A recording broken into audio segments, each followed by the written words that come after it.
दोस्तों, आज की इस वीडियो में आप सभी का स्वागत है। आज का ये वीडियो बड़ा ही खास होने वाला है क्योंकि आज की इस वीडियो में हम बात करने वाले हैं ऐसे टॉपिक पे जो बड़ा ही इम्पोर्टेंट टॉपिक है, लेकिन अनफॉर्चुनेटली कोई इंस्ट्रक्टर इसके बारे में बात ही नहीं करता है। और टॉपिक क्या है तो सुनो। टॉपिक है strategies to follow while solving the question paper on engineering graphics. अभी ये टॉपिक हम यहाँ पे क्यों ले रहे हैं? मेरे एक्सपीरियंस में मैंने देखा है कि बहुत सारे स्टूडेंट्स वेल प्रिपेयर्ड होते हैं इंजीनियरिंग ग्राफिक्स के क्वेश्चंस को सॉल्व करने में, लेकिन due to lack of time management and due to not having any strategy to solve the question paper, जो टाइम फ्रेम में क्वेश्चंस को सॉल्व करना है वो टाइम फ्रेम उनको कम पड़ जाता है। यानी क्वेश्चन का आंसर आने के बावजूद भी वो सॉल्व कर नहीं सकते क्योंकि टाइम खत्म हो जाता है। तो ये चीज आपके साथ ना हो, यही मैं एक्सपेक्ट कर रहा हूं और इसलिए मैं ये वीडियो लेके आया हूं। तो अभी कुछ दिन बाद आप अपीयर होंगे एंडसेम एग्जामिनेशन के लिए। तो जब भी आप इंजीनियरिंग ग्राफिक्स का क्वेश्चन पेपर हाथ में ले रहे हो तो आपका स्ट्रेटेजी क्या होना चाहिए वही हम आज देखने वाले हैं, जिसकी हेल्प से आप पूरा का पूरा question paper without any difficulty solve कर सकते हो और वो भी दिए गए टाइम फ्रेम में। इनफैक्ट अगर ये स्ट्रैटेजी आप अच्छी तरीके से फॉलो करो तो आपके पास टाइम बचेगा। टाइम खत्म होने से पहले ही आपके सारे सॉल्यूशंस पेपर पे रेडी होंगे। तो before discussing the strategy, let's see कि क्वेश्चन पेपर का पैटर्न जो है वो किस तरीके से होने वाला है। तो यहां पे देखो, आपको अटेम्प्ट करने हैं 4 क्वेश्चंस, लेकिन आप यहां पे देख रहे हो कि टोटल नंबर ऑफ क्वेश्चन जो होंगे वो 8 होंगे, क्योंकि एक क्वेश्चन को और दूसरा क्वेश्चन होगा। फॉर एग्जांपल यहां पे देखो, क्वेश्चन नंबर 1 को और होगा क्वेश्चन नंबर 2। ये दोनों क्वेश्चन बेस्ड होंगे एक ही टॉपिक पे और वो टॉपिक है इंजीनियरिंग कर्व्स, राइट। आप देखो तो टोटल मार्क्स है क्वेश्चन पेपर के 50 और वो किस तरीके से डिवाइड हुए देखो। फर्स्ट क्वेश्चन 8 मार्क के लिए है, नेक्स्ट क्वेश्चन 16 मार्क के लिए, next 16 marks and next 10 marks. ठीक है, इस तरीके से डिस्ट्रीब्यूशन है। टोटल मार्क्स बन जाते हैं आपके 50 मार्क्स और टोटल ड्यूरेशन जो दिया जाता है वो होता है 2.5 घंटे का, यानी मिनट्स में अगर बात करें तो 150 मिनट्स। तो आपके पास 150 मिनट है। उस 150 मिनट के अंदर आपको 4 क्वेश्चन सॉल्व करना है। So actually it's not a big deal, आपको वेल इनफ टाइम होता है, लेकिन स्ट्रैटेजी का प्रॉब्लम है। तो उसी के ऊपर हम बात करने वाले हैं। तो क्वेश्चन नंबर 1 अटेम्प्ट करो या फिर क्वेश्चन नंबर 2 अटेम्प्ट करो, वो होंगे दोनों इंजीनियरिंग कर्व्स के ऊपर। तो इंजीनियरिंग कर्व्स में आपको कौन से कर्व्स है देखो। यहां पे जब भी आप इंजीनियरिंग कर्व्स के बारे में बात करेंगे तो वहां पे हमको पता है हमारे पास है इलिप्स, जो 2 अलग मेथड से हम सॉल्व कर सकते हैं। एक है डायरेक्ट्रिक्स फोकस मेथड और एक है रेक्टेंगल मेथड, जिसको हम ऑब्लॉन्ग मेथड भी बोलते हैं। We call it as an oblong method as well. दूसरा कर्व है हमारे पास parabola, and this parabola also we can solve by these 2 methods, directrix focus method and rectangle method. Then we have hyperbola,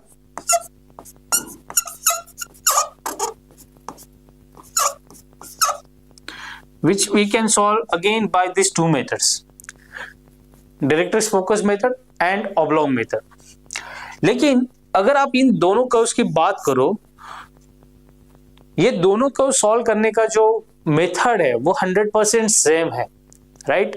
अगर डायरेक्ट्रिक focus की बात करते हैं तो parabola डायरेक्ट्रिक focus method से कैसे सॉल्व करना है, अगर आपको वो प्रोसेस पता है तो same process 100% same process you follow for the hyperbola. Rectangle method थोड़ा अलग है। पैराबोला को ड्रॉ करने के लिए अगर आप रेक्टेंगल मेथड फॉलो कर रहे हो तो उसका प्रोसीजर थोड़ा अलग है, और हाइपरबोला के लिए अगर रेक्टेंगल मेथड फॉलो करके आप ड्रॉ कर रहे हो तो उसका प्रोसीजर थोड़ा अलग है। कहने का तात्पर्य यह है कि अगर मैं पैराबोला और हाइपरबोला डायरेक्टली फोकस मेथड से सॉल्व करने का ट्राई कर रहा हूं तो मेरे को अलग कुछ करना नहीं है, I have to do the same thing. फर्क सिर्फ किसका होगा, गिवन डेटा का होगा। हाइपरबोला का एसेंट्रिसिटी अलग होगा और पैराबोला का एसेंट्रिसिटी अलग होगा, राइट, डायरेक्ट फोकस मेथड की बात कर रहे हैं तो। और प्लस अगर आप इलिप्स सॉल्व कर रहे हो by the direct focus method तो ये तीनों कर्व्स जब आप डायरेक्ट फोकस मेथड से सॉल्व कर रहे हो तो इलिप्स और ये दोनों कर्व्स में जो डिफरेंस है, राइट, वो क्या है, दूसरे वर्टेक्स का, सेकेंड वर्टेक्स। तो इलिप्स में आपके पास दो वर्टेक्सेस होते हैं। जब आप इलिप्स ड्रॉ करते हो तो आपके पास दो वर्टेक्सेस होते हैं, एक यहाँ पे होता है, एक यहाँ पे होता है। तो पहला वर्टेक्स प्लॉट करने के बाद ये दूसरा वर्टेक्स प्लॉट करने के लिए इफ यू नो हम क्या करते हैं, यहाँ पे एक 45 डिग्री का लाइन ड्रॉ करते हैं। We draw a 45 degree line, जो हम पैराबोला और हाइपरबोला में नहीं करते हैं, क्योंकि पैराबोला और हाइपरबोला में दूसरा वर्टेक्स का जरूरत होता नहीं है। So by saying this, what I wanted to show you is कि ये 45 डिग्री का लाइन ड्रॉ करना हाइपरबोला इलिप्स में और ना करना पैराबोला और हाइपरबोला में, यही डिफरेंस है। तो देखा जाए तो direct focus method to draw ellipse, parabola और हाइपरबोला वो एक्चुअली सेम है, थोड़ा ही डिफरेंस है। इलिप्स के केस में आप क्या करते हो, 45 डिग्री का लाइन ड्रॉ करते हो, बाकी सब सेम है। इसका मतलब जब मैं सोच रहा हूं कि मुझे इलिप्स प्रिपेयर करना है, पैराबोला प्रिपेयर करना है, हाइपरबोला प्रिपेयर करना है with the help of direct focus method, तो उसको 3 काउंट मत करो, उसको एक ही काउंट करो, क्योंकि प्रोसीजर 100% नहीं तो फिर 99.9% सेम ही है। 0.1% का डिफरेंस मैंने क्या कहा, ये 45 डिग्री का लाइन आप इलिप्स में ड्रॉ करते हो जो कि पैराबोला और हाइपरबोला में ड्रॉ नहीं करते हो, बाकी rest of the thing is same. ठीक है, तो आपके पास इलिप्स होता है, पैराबोला होता है, हाइपरबोला होता है, उसके बाद कौन सा कर्व होता है यहाँ पे लिखते हैं। उसके बाद आपके पास होता है साइक्लॉइड, देन आपके पास होता है spiral, Archimedean spiral, then involute होता है, उसके बाद होता है हेलिक्स। हेलिक्स भी 2 प्रकार के हैं आपके पास, हेलिक्स ऑन कोन है and helix on cylinder, helix on cone and helix on cylinder. तो देखो अपने पास कितने कर्व्स है, how many curves do we have, ellipse 1, right, parabola hyperbola चलो अलग पकड़ लेते हैं, 1 2 3, उसके बाद है आपके पास cycloid 4, spiral 5, involute 6, helix 7। Helix में अगर 2 टाइप्स आप पकड़ रहे हो तो कोन अलग एंड हेलिक्स ऑन कोन अलग, हेलिक्स ऑन सिलेंडर अलग। तो इतने सारे कर्व्स आपके पास है जो आपको प्रिपेयर करने हैं। तो यहाँ पे एक स्ट्रैटेजी मैं आपको बताता हूँ, अगर इनमें से कोई भी एक कर्व आपको डिफिकल्ट जा रहा है प्रोसेस याद रखने में, या आप ड्रॉ नहीं कर पा रहे हो, बड़ा ही डिफिकल्ट जा रहा है, टाइम कंज्यूमिंग है, व्हाटएवर, कौन सा तो भी एक कर्व आप आराम से ऑप्शन के लिए रख सकते हो, प्रोवाइडेड बाकी के सब कर्व आपको अच्छी तरीके से आने चाहिए।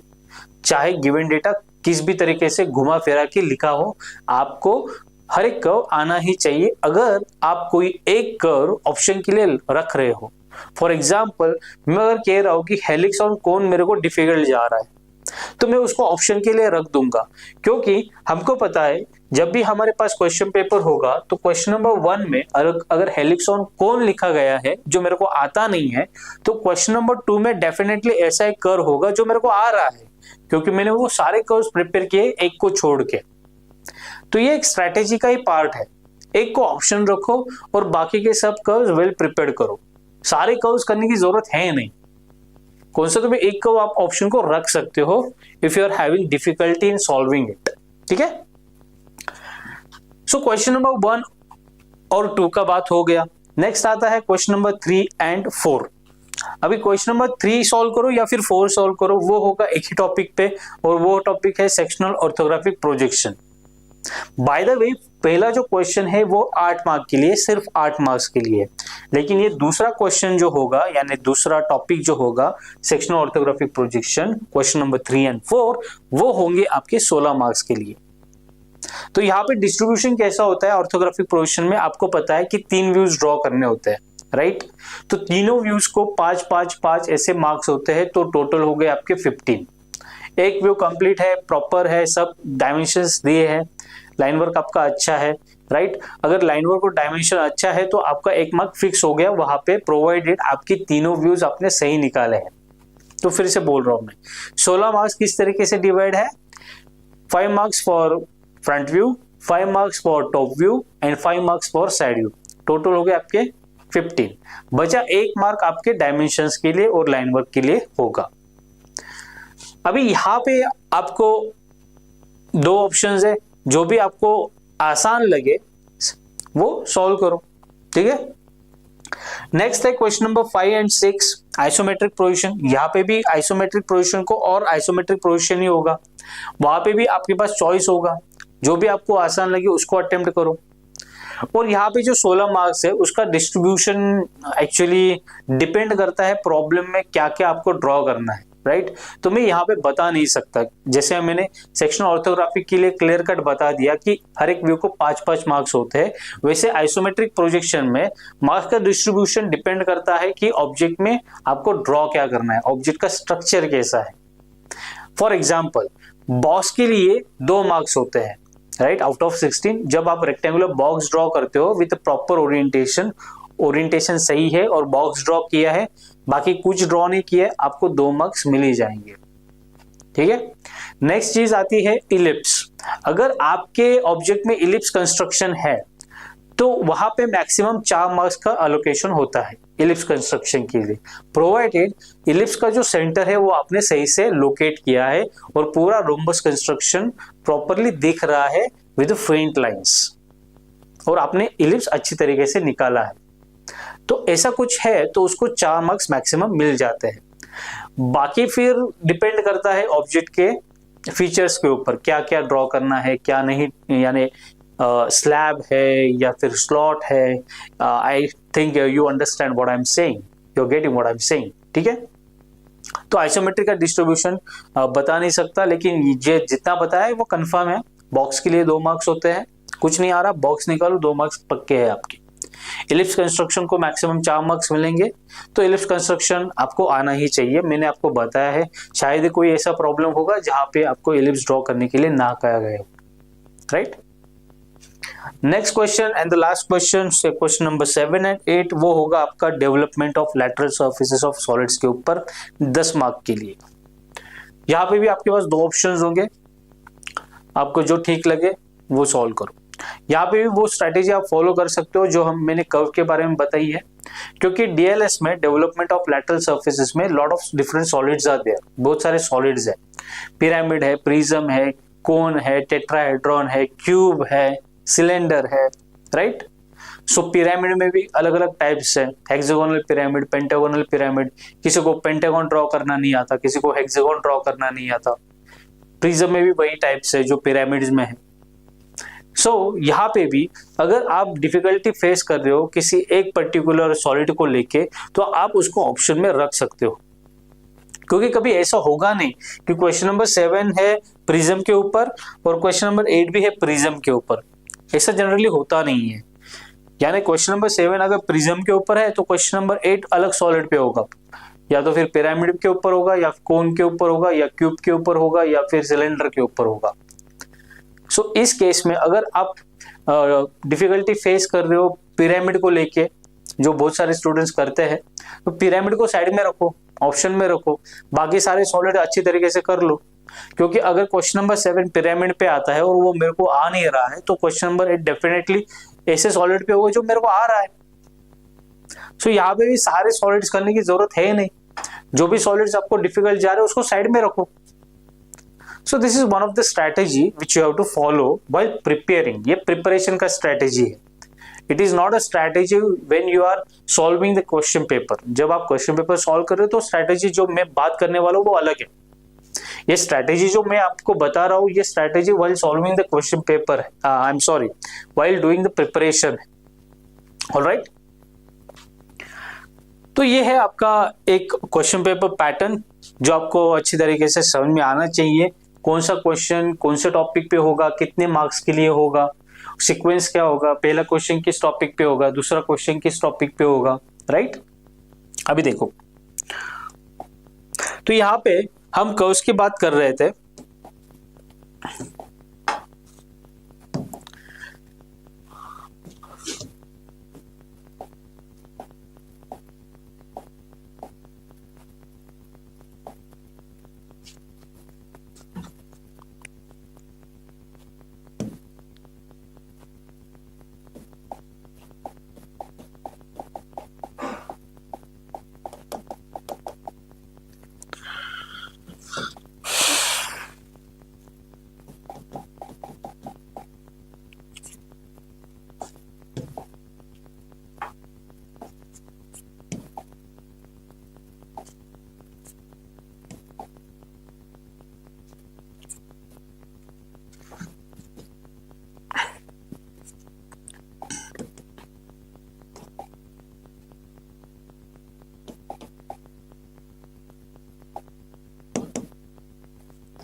तो यहां पे देखो,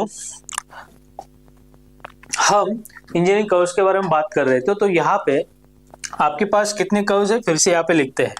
नंबर 1 है इलिप्स, नंबर 2 है parabola, number 3 hyperbola, conic section वाले कर्व। उसके बाद है नंबर 4 साइक्लॉइड,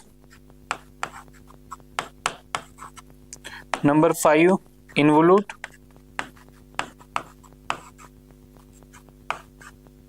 नंबर 6 है आपका स्पाइरल,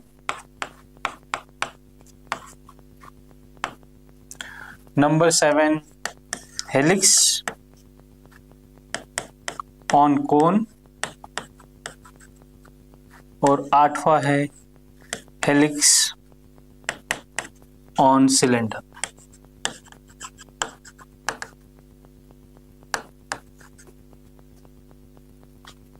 सो 8 कर्व्स है, उसमें से कौन सा तो भी एक आप ऑप्शन को रख सकते हो, लेकिन बाकी के सब आपको अच्छी तरीके से करने पड़ेंगे। अभी मैं यहाँ पे आपको बताता हूं कि इनमें से ज्यादातर पूछने वाले या पूछे जो जाते हैं वो कर्व्स कौन से हैं। Ellipse, cycloid, involute, spiral and helix on cylinder. ये जो कर्व है ये सबसे ज्यादा पूछे जाते हैं। उसमें अगर आप मुझे प्रायोरिटी देने को बोलो तो सबसे पहला प्रायोरिटी आएगा इसको, इलिप्स को। Then second priority will goes to cycloid, then the third priority will go to cylinder, then the fourth will be for an involute, और 5वां जो जाएगा स्पाइरल को जाएगा, और फिर 6th will be go to the parabola and 7th will be go to hyperbola. In fact 7 hyperbola नहीं होगा, 7 ये होगा, और हाइपरबोला बहुत ही कम पूछा जाता है इसलिए इसको नंबर पे 8 रखें। तो ये जो रेड कलर में आप नंबर देख रहे हो इट इज अ प्रायोरिटी, यानी जब भी आप कर्व्स प्रिपेयर कर रहे हो तो सबसे पहले आपको वेल प्रिपेयर्ड होना पड़ेगा इलिप्स के लिए। उसके बाद आपको अच्छी तरीके से ड्रॉ करते आना चाहिए साइक्लॉइड, इस तरीके से। तो इसमें से आप ये भी देख सकते हो कि मुझे अगर ऑप्शन को रखना है तो कौन सा कर्व रखूंगा मैं, जो कम पूछा जाता है, जो कि नंबर 8 पे है, hyperbola. Hyperbola by rectangle method, hyperbola by directrix focus method, right. ये आप ऑप्शन को रख सकते हो। सो प्रायोरिटी भी मैंने यहाँ पे आपको बता दी है, ठीक है।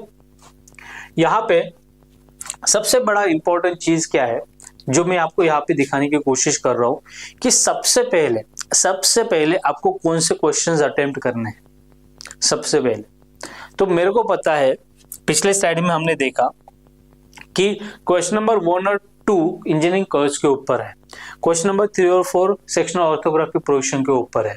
तो जनरली स्टूडेंट्स क्या करते हैं, कर्व्स पहला है तो पहले कर्व सॉल्व कर लेते हैं, फिर सेकंड ऑर्थोग्राफी प्रोजेक्शन के ऊपर है तो उसको सॉल्व करने में जुट जाते हैं। ऐसा नहीं करना है, ये बिल्कुल भी नहीं करना है। आपको क्या करना है, सबसे पहले क्वेश्चन नंबर 1 को पढ़ो और उसके बाद क्वेश्चन नंबर 7 और 8 दोनों को पढ़ो।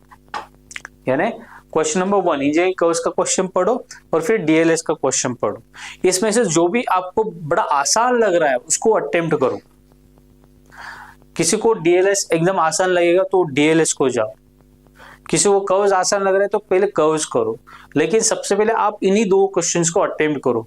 जिनको दोनों आ रहे हैं, राइट, और दोनों आसान लग रहे हैं तो फिर ये दोनों में से कौन सा भी करो, लेकिन आइसोमेट्रिक और ऑर्थोग्राफिक प्रोजेक्शन को सबसे पहले हाथ मत लगाओ, राइट। ये स्ट्रैटेजी है, बहुत ही इंपॉर्टेंट स्ट्रैटेजी है, क्योंकि यहाँ पे इन 2 क्वेश्चंस को सॉल्व करने में जो टाइम लग रहा है ना, कंपेयर टू ऑर्थोग्राफिक और आइसोमेट्रिक बहुत ही कम टाइम लगता है इन 2 क्वेश्चंस को सॉल्व करने में, ठीक है।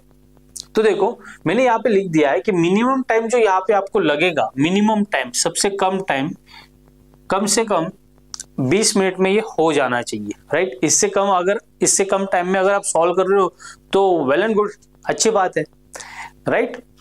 ज्यादा से ज्यादा आपको 30 मिनट्स में ये प्रॉब्लम सॉल्व हो जाना चाहिए। लेकिन ये क्यों लिख रहा हूं मैं यहाँ पे, क्योंकि जब भी आप प्रैक्टिस कर रहे हो तो एक क्वेश्चन पेपर को हैंड में लेके, बिफोर द एग्जाम हाथ में लेके अच्छी तरीके से 2.5 घंटा फ्री होके अटेम्प्ट करने की कोशिश करो आफ्टर प्रिपरेशन, राइट। और ट्राई करो कि ये जो टाइम लिमिट मैंने यहाँ पे लिखा है, क्या आप ये टाइम लिमिट फॉलो कर रहे हो, इस टाइम लिमिट के अंदर ये प्रॉब्लम आप सॉल्व कर रहे हो या नहीं कर रहे हो, राइट। इससे ज्यादा टाइम नहीं लगना चाहिए। 30 मिनट बहुत ही ज्यादा लिख दिया मैंने यहाँ पे, राइट। 30 मिनट्स कर्व्स के लिए, राइट, 8 मार्क के लिए आप 30 मिनट स्पेंड कर रहे हो यहाँ पे। और यहाँ पे अगर देखो डीएलएस में कम से कम 30 मिनट्स में ये सॉल्व हो जाना चाहिए। इससे कम में अगर हो रहा है तो अच्छा है, लेकिन इससे ज्यादा टाइम एक्चुअली आपने लेना नहीं चाहिए। अगर ले भी रहे हो तो मैक्सिमम 40 मिनट्स में ये प्रॉब्लम सॉल्व हो ही जाना चाहिए डेवलपमेंट का, राइट। तो 1 घंटे में ये 2 प्रॉब्लम, तकरीबन मोटा मोटी 1 घंटे में ये 2 प्रॉब्लम आपके हो जाएंगे। तो आपके पास बचता है 1.5 घंटा, 2.5 घंटे का टाइम लिमिट है। तो ये दोनों प्रॉब्लम सॉल्व करने से आप थोड़ा रिलीफ महसूस करोगे कि चलो 4 में से मेरे 2 क्वेश्चन 1 ही घंटे में हो गए, बचे मेरे 2 क्वेश्चन और उनको मेरे को सॉल्व करना है बचे हुए टाइम लिमिट में। So you will feel very relief after you attempt these 2 problems, right? तो ये आपको करना ही है। सबसे पहले कर्व्स अटेम्प्ट करो या फिर डीएलएस। अगर डीएलएस कर रहे हो तो उसके बाद कर्व्स आना है, या फिर कर्व्स कर रहे हो तो डीएलएस आना है। ये 2 पहले आपको सॉल्व कर ही लेने हैं, ठीक है। आ रहा है तो ऑफ कोर्स, नहीं आ रहा है तो कुछ नहीं कर सकते, नेक्स्ट प्रॉब्लम पे आपको शिफ्ट करना ही पड़ेगा, इजंट इट। अभी यहाँ पे देखो डीएलएस में मैं थोड़ा और बात करता हूँ। डीएलएस में आपके पास मल्टीपल सॉलिड्स है, वैसे मैंने ऑलरेडी बोला है, प्रिज्म है, पिरामिड है, कोन है, सिलेंडर है, राइट। तो वहां पे आपको ऑप्शन है व्हाइल प्रिपरेशन, कौन सा तो एक आप ऑप्शन के लिए रख सकते हो, ठीक है। ये मैंने बोला है मैक्सिमम 40 मिनट में ये सॉल्व हो ही जाना चाहिए। यहाँ पे एक गलती जो अक्सर स्टूडेंट्स करते हैं, कभी कभी लिखा जाता है कि आपका हेक्सागोनल पिरामिड वो एचपी पे रखा है, किस तरीके से रखा है वो स्पेसिफाई किया जाता है। For example hexagonal pyramid is kept on HP on one of its smaller side, not smaller side, I repeat, hexagonal pyramid is kept on HP in such a way that its side is perpendicular to the VP. Its base side is perpendicular to the VP. ऐसा अगर लिखा है तो आपका जो top view होगा hexagon का, यानी पिरामिड का जो टॉप व्यू होगा जहां पे आपको हेक्सागोन ड्रॉ करना है, वो आपको ऐसे ही ड्रॉ करना पड़ेगा। और पिरामिड का अगर होगा तो यहाँ पे आपको ये स्लांट एजेस जो टॉप व्यू में दिखते हैं वो ड्रॉ करने पड़ेंगे, जो अक्सर स्टूडेंट भूल जाते हैं, राइट। तो one of the base edges is perpendicular to VP अगर दिया है तो ये ऐसा ही ड्रॉ करना है, क्योंकि आप देख सकते हो कि ये एक बेस एज है और ये इस वर्टिकल प्लेन को क्या है, परपेंडिकुलर है। ये क्या है, परपेंडिकुलर। ऐसा अगर क्वेश्चन है और आप हेक्सागोन इस तरीके से निकालते हो तो यहाँ पे आपके मार्क्स गए, ये गलत है। ये कब आएगा, जब ऐसे लिखा हो कि one of the base edge is parallel to the VP, right. तो ये सिली मिस्टेक्स आपको अवॉइड करने हैं जब भी आप डीएलएस का प्रॉब्लम सॉल्व कर रहे हो। तो क्वेश्चन अच्छी तरीके से पढ़ लेना और उसके बाद जब टॉप व्यू ड्रॉ कर रहे हो तो ओरिएंटेशन किस हिसाब से होना चाहिए according to the given data, वो ठीक से जान लेना, तभी इसको ड्रॉ करना, ठीक है। तो ये दो प्रॉब्लम सॉल्व होने के बाद जो 1.5 घंटा आपके पास बचता है, वहां पे आप अटेम्प्ट करोगे बचे हुए 2 क्वेश्चंस। अभी यहाँ पे आइसोमेट्रिक प्रोजेक्शन और सेक्शनल ऑर्थोग्राफिक प्रोजेक्शन में जो टाइम लिमिट मैंने लिखा है दोनों के लिए सेम लिखा है और होता भी वैसे ही है। इनफैक्ट आइसोमेट्रिक प्रोजेक्शन को थोड़ा कम टाइम लगता है compare to the sectional orthographic projection. जब आपको आइसोमेट्रिक प्रोजेक्शन का ऑब्जेक्ट इमेजिन हो रहा है तो मेरा सजेशन यही होगा आपको कि पहले आइसोमेट्रिक का प्रॉब्लम आप सॉल्व करो, बिकॉज इन माई एक्सपीरियंस मैंने देखा है कि आइसोमेट्रिक के जो प्रॉब्लम्स है वो सेक्शनल ऑर्थोग्राफिक के प्रॉब्लम के कंपैरिजन में थोड़ा जल्दी सॉल्व होते हैं, कम टाइम लगता है। हालांकि मैंने यहाँ पे टाइम लिमिट दोनों का maximum minimum time limit same लिखा है, लेकिन आइसोमेट्रिक को कम टाइम लगता है, प्रोवाइडेड वो आपको इमेजिन हो चुका है। क्योंकि इमेजिनेशन अगर हुआ नहीं है तो इमेजिनेशन में थोड़ा टाइम आपका जाएगा, और वो टाइम कंसिडर करके मैंने दोनों के टाइम सेम रखे। लेकिन देखते ही फ्रंट व्यू टॉप व्यू जो भी गिवन व्यूज दिए हैं आइसोमेट्रिक के क्वेश्चन में, उनको देखा आपको ऑब्जेक्ट देखते ही इमेजिन हो गया तो फिर सॉल्व करने को ज्यादा टाइम नहीं लगता है। इसलिए मैं कह रहा हूं कि जब आपको आइसोमेट्रिक और सेक्शनल ऑर्थोग्राफिक में कौन सा अटेम्प्ट करना है, ये डिसीजन लेना है, तो मेरा सजेशन ये होगा, फिर से बोल रहा हूं कि आइसोमेट्रिक का प्रॉब्लम अगर इमेजिन हो गया है तो उसको अटेम्प्ट करो। यानी सेक्शनल ऑर्थोग्राफिक प्रोजेक्शन का जो प्रॉब्लम है वो आपको सबसे लास्ट में अटेम्प्ट करना है। सो इस तरीके से आपको क्वेश्चन पेपर सॉल्व करते समय आपका अप्रोच रखना पड़ेगा, तब जाके आपका जो टाइम है वो आपको इनफ होगा, यानी टाइम कम नहीं पड़ेगा। जितना टाइम है उतने में, इनफैक्ट उससे पहले ही आप सब सॉल्व करके बैठे होंगे, शायद आप और भी सॉल्व कर रहे होंगे। क्योंकि अगर आप ये मिनिमम टाइम फ्रेम में कंप्लीट करते हो तो let's add all this times together, all together. तो सबसे पहले 2 क्वेश्चन है, वहां पे मिनिमम टाइम कितना लग रहा है, देखो 20 minutes for this, 30 minutes for this, यानी 50 मिनट्स, 50 मिनट यहाँ पे हो गए। फिर आते हैं 30 मिनट और 30 मिनट, यानी 60, यानी 110 minute. 50 minutes plus 60 minute, 110 minute में आपके सारे क्वेश्चन अटेम्प्ट हो जाते हैं अगर ये मिनिमम टाइम फ्रेम में आप कंप्लीट करते हो तो। 110 मिनट में टोटल मिनट्स कितने हैं, ड्यूरेशन कितना है, 150 मिनट्स, यानी 40 minutes are extra for you. और उस 40 मिनट्स में आप देख सकते हो कुछ रहा है या नहीं, कहाँ पे डायमेंशन देना बाकी है या नहीं, कहाँ पे नोटेशंस देना बाकी है या नहीं, राइट। ये सब आप क्रॉस चेक कर सकते हो। और बाकी मैक्सिमम टाइम लिमिट का अगर हम समेशन करें तो वो बराबर 150 ही होगा और होना भी चाहिए, राइट।